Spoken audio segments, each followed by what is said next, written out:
Herkese merhaba. Sizleri 2001 yılına götürüyorum. Beyazlarda Kasparov, siyahlarda ise Leko. Hazırsanız oyuna başlayalım. E4, E5, at F3, at C6, fil B5, İspanyol açılışı, A6, Murphy savunması, ata baskı uygulayan fili istiyor, fil A4, at F6, E4'e baskı uyguladı, kısa rok, dolaylı yoldan E4'ü koruyor, at alır E4 yapılırsa, D4, E alır D4 yapılırsa, kale E1 ile atı açmazı alır, B5, İlk önce ata baskı uygulayan fili ister. Fil B3, D5 ile atı desteklediğinde D alır E5. Kasparov verdiği piyonu geri alırdı. Nerede kalmıştık? Kısa rok. Fil E7, E dikeyini kapattı, roka hazırlıyor. Artık at alır E4 ile piyon kazanmak istiyor. Kale E1, fil alır C6 devamında. At alır E5 ile piyon kazanma isteği var. B5 hamlesiyle ata olan baskıyı sonlandırıyor. Fil B3, kısa rok, şah güvenliğini sağlıyor. A4, B5'e hücum ediyor. A dikeyindeki açmazı kullanarak A alır B5 ile piyon kazanmak istiyor. Fil B7, fili uzun çapraza yerleştirdi ve A dikeyindeki açmazı sonlandırdı. D3, E4'ü desteklerken filin çaprazını açtı. D6, E5'i destekledi ve D7 karesinde yer açtı. At B D2. Bu konumda İtalyan ve İspanyol açılışlarına özgü klasik at manevrası karşımıza çıkıyor. At F1 karesinden E3'e ya da G3'e yönelip buradan F5 karesine geçerek aktif bir konuma ulaşmayı hedefliyor. At A5 fil alarak rakibinin piyon yapısını bozmak istedi. Ayrıca C dikeyindeki piyonun önünü açtı. Fil A2 B alır A4 ile piyon alınsa bile bu piyonu koruyabilmek mümkün olmayacak. C5 C piyonunu merkez mücadelesine dahil ediyor. Bu sürüş D5 karesini zayıflatıyor.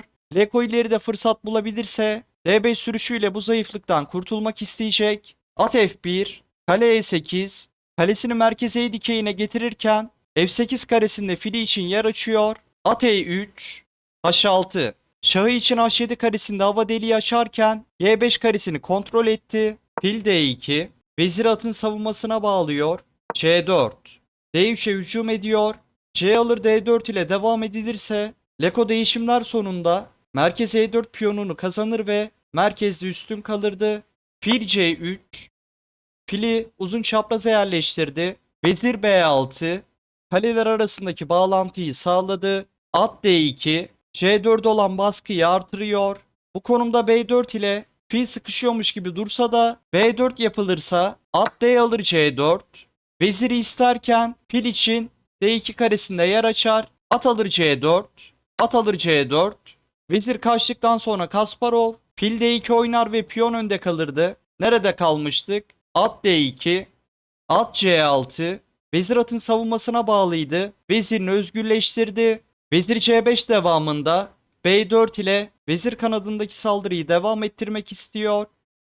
At D5, vezir isteyerek geliyor. At alır D5, E alır D5, at istek altında kaldı. At A5, at A5 karesinden C4'ü destekliyor ve filin çaprazını açtı. D5 de istek altında. Fil alır A5. C4'ü destekleyen atı kırıyor. Vezir alır A5. D alır C4. Kasparov piyon öne geçse de bilgisayar siyahların B4 ile devam etmesini söylüyor. Fil çifti sayesinde siyahlar bu konumu dinamik olarak dengeliyor. Vezir alır A4. Materyal dengesini sağladı ama vezir kale ile aynı dikey üzerinde.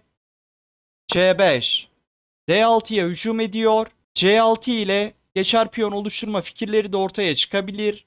Bedavaya piyon vermiş gibi dursa da D alır C5 yapılırsa D6. Kasparov fili kazanırdı. Filin istekten çıkmaya zamanı yok. Fil alır F7. Açarak şah çeker. Devamında Kasparov veziri kazanırdı. Nerede kalmıştık? C5. Vezir B4.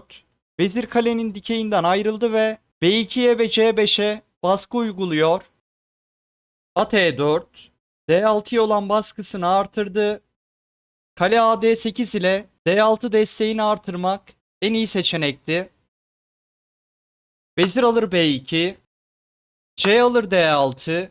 Ver fili. Fil F8, C3.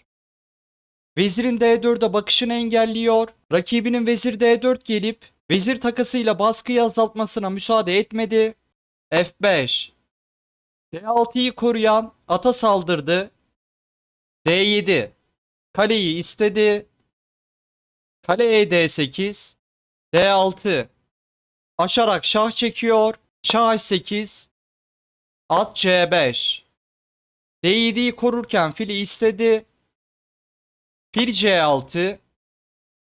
D7'ye baskıyı artırdı. At D3. Ver veziri. Ver E5'i. Vezir alır C3.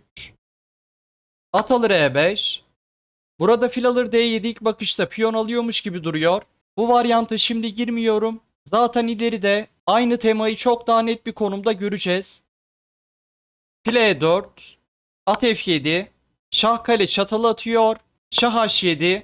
At alır D8 de kazançtı. Kasparov at G5 ile at feda ediyor ve Leko oyunu terk ediyor. H alır G5 yapılırsa vezir H5, bir hamlede mat var. Şah H8 yapılırsa at alır E4, F alır E4, vezir D5, vezir G8 bir hamlede mat ister. Fil alır D6 ile G8'den matı engelleyip fili vermek en iyi seçenek olurdu. At G5 hamlesine geri dönelim. Şah G6 yapılırsa at alır E4, F alır E4, vezir D5. Vezir alır E4 devamında mat etmek istiyor. Vezir F6, vezir savunmaya döndüğünde vezir alır E4. Şah G5'e giderse H4 devamında Kasparov mat eder. Şah H5'e giderse fil E6 devamında mata çare olmaz. Vezir F5, matı engelleyen tek hamle. Vezir D4. Fil B1 ile vezir H almak ister. Leko'nun taşları savunmaya yardıma gelemiyor. Kasparov'un kazanca giden bir saldırısı olurdu. Leko'nun terk ettiği konumda videoyu bitirelim. At G5. Analizi beğendiyseniz videoyu beğenmeyi ve kanala abone olmayı unutmayın. Sonraki videoda görüşmek üzere.